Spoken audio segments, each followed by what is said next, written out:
Duda, pues es otro de los grandes temas, no solamente aquí, sino en el mundo, y que además pues van relacionados con otro tema, que es el tema de la mujer, y que derivado del tema de la mujer y del contexto social en que se ha vivido el tema de violencia familiar, etcétera, pues bueno, han ido surgiendo necesidades diferentes y diferenciadoras en la legislación, ¿no? Como en el caso de los feminicidios, de todo lo que es la violencia intrafamiliar y desde luego toda esta visión de género.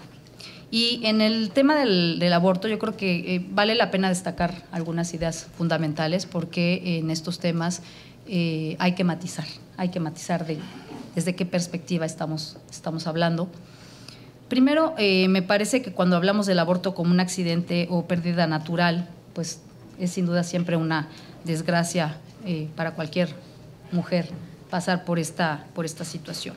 Por otra, me parece que cualquier mujer que decide abortar se enfrenta a una decisión muy complicada, muy difícil, que tiene diferentes perspectivas, que es la perspectiva individual desde su ética, desde su moral, desde su religión, si es que la tiene, pero que también esas decisiones se toman dentro de un determinado contexto que vive la persona, porque una persona siempre toma una decisión nunca en abstracto, sino en una relación directa con las circunstancias que está viviendo. Y en ese sentido, pues aquí me parece que es fundamental que nos preguntemos, cuando una persona aborta, cuáles son las circunstancias en las que se encuentra, y por otro, también, cuáles son las obligaciones del propio Estado para que las mujeres tengan oportunidades diferentes en este aspecto, que tengan la posibilidad de tener una educación sexual, que asimismo tengan y cuenten con recursos suficientes, porque también es un tema de salud personal y de salud pública. Y por otra parte, el tema de la criminalización del aborto, ¿no? Si el aborto debe o no debe ser castigado. Y aquí también lo que podemos ver es que desafortunadamente hay muchas mujeres que se encuentran en la cárcel, porque efectivamente este es un delito en muchos de los estados. Y normalmente las mujeres que están en la cárcel por la comisión de este delito suelen ser mujeres que han sido discriminadas en este país, y que han sido discriminadas por situación, o porque son indígenas, o porque son personas de bajos recursos, entre otras. Entonces, pues esto ha llevado también, desde mi perspectiva personal, a una aplicación, si bien legal, de la norma, a un resultado discriminatorio y vulnerable de ciertos grupos de mujeres. Por eso es que yo no estaría de acuerdo con la criminalización. ¿Por qué? Porque se aspira a que la aplicación de una norma realmente sea igualitaria, pero también equitativa. Y bajo estos argumentos que estoy dando, me parece que realmente hay mujeres que sí padecen de ese problema de una aplicación discriminatoria, desde la perspectiva de que son mujeres que forman parte de grupos vulnerables. También es un problema de salud pública, y sabemos que las personas que cuentan con recursos, las mujeres que tienen la posibilidad, que tienen la educación, pero que también tienen los recursos, pues han vivido otro tipo de circunstancias, e incluso tienen esa libertad de poder viajar a un estado donde este procedimiento sea legal. Entonces, bueno, es nada más tratando de establecer cuál es el contexto en el que se da este tema. Desde luego sabemos que legislar sobre esta materia corresponde a las legislaturas de los estados, y pues también aquí cada estado tiene sus propias costumbres, sus propios valores, su propia idiosincrasia. Sabemos que no es lo mismo los estados del norte que los estados del sureste de este país, y a mí me parece que debe de haber un debate muy amplio en cada uno de los estados, de acuerdo a qué es lo que la comunidad percibe, a qué es lo que la comunidad siente con respecto a este tema. Desde luego también está el tema de los diversos derechos humanos y también el tema de la libertad de la mujer. Entonces, estamos justamente frente a la interpretación de diversos derechos fundamentales, ¿no? Y de la manera como puedan ejercerse.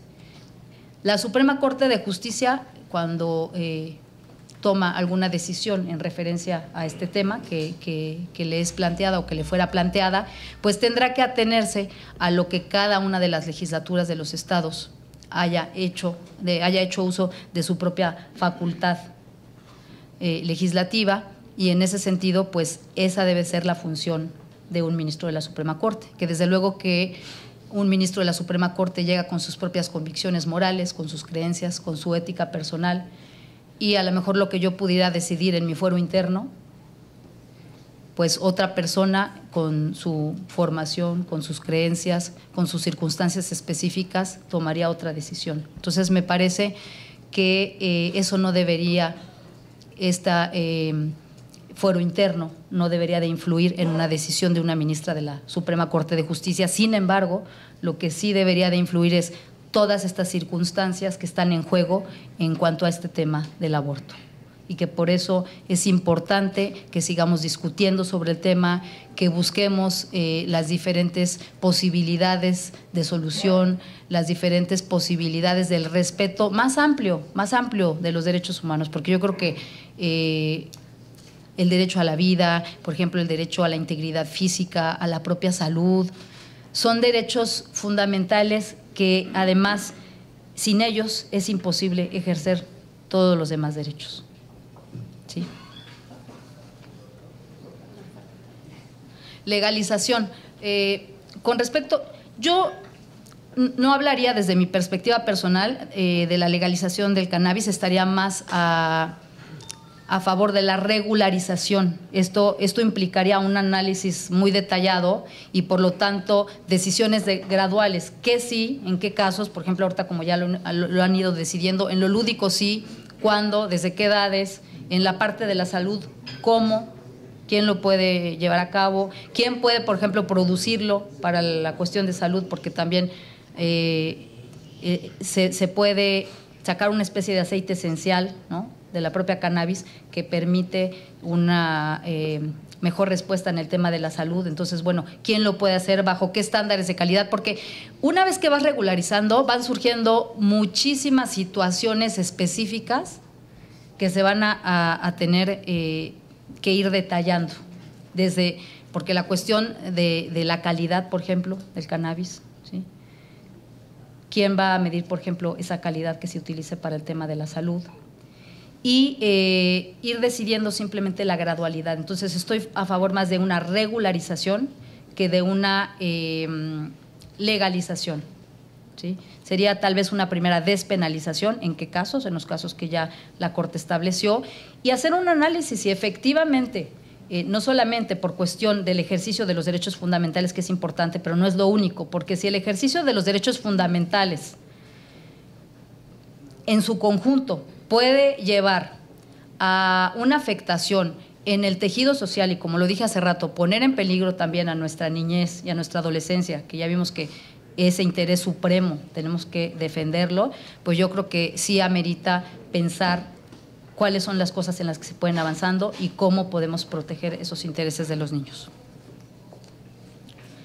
De la Ley General de Adopciones, Código Penal Único, bueno, este tema del Código Penal Único lleva ya muchos años de discusión, y justamente por el tema del federalismo, ¿no?, porque es la propia Constitución la que establece cuáles son las facultades que se reserva a la Federación y cuáles son las que le otorgan a los estados.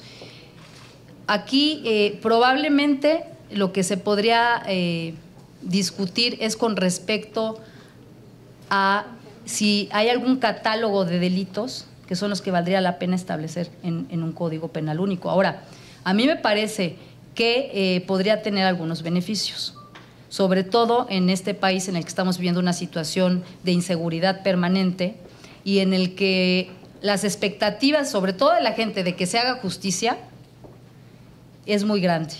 Y en todo este tema tan trágico de todas las víctimas que se han ido acumulando a través de los años, todos estos colectivos, las propias organizaciones sociales que buscan que se haga justicia en todos estos temas, pues simplemente el hecho de que es que estos son delitos del fuero común y estos son delitos del fuero federal, y entonces ¿por qué la Fiscalía no atrae, ¿no?, esos casos para resolverlos? Pero por otra parte la Fiscalía pues solamente tiene facultades en ciertos temas o patrimoniales del Estado, etcétera. O sea, no tiene incidencia en cuanto a esos delitos del fuero común, que son los que le afectan día a día a cada una de las personas.